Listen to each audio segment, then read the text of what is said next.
যোগ্য শরিয়া গ্রাহ্য কোনো কারণে, তাহলে সেটা জায়েজ আছে। কিন্তু সেটা অস্থায়ী পদ্ধতি হলে তখন জায়েজ হবে।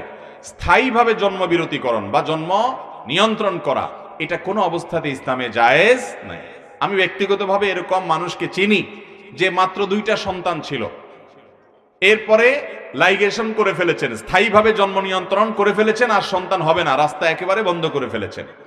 এখন আল্লাহর কি ফয়সালা, ওই 2 সন্তানের মধ্যে দেখা গেল যে এক সন্তান মারা গেছে রোড অ্যাক্সিডেন্টে, আরেক সন্তান বেঁচে ছিল, মেয়ে, তাকে বিয়ে দেওয়া হয়েছে, কিন্তু সংসারে অশান্তির একটা পর্যায়ে গিয়ে সেও সুসাইড করে মারা গেছে। এই ভদ্রলোক ভদ্র মহিলা নিঃসন্তান, এখন অগাধ টাকা পয়সা, কোটি কোটি টাকার মালিক, কিন্তু সন্তান আর নাই। ইসলাম কেন কোনো কিছুকে নিষেধ করে সেটা বুঝতে আমাদের হয়তো 200, 500, 1000 বছরও লাগতে পারে, কিন্তু ইসলাম এমন কিছু বলে নাই যেটার মধ্যে আমাদের কল্যাণ নাই। এমন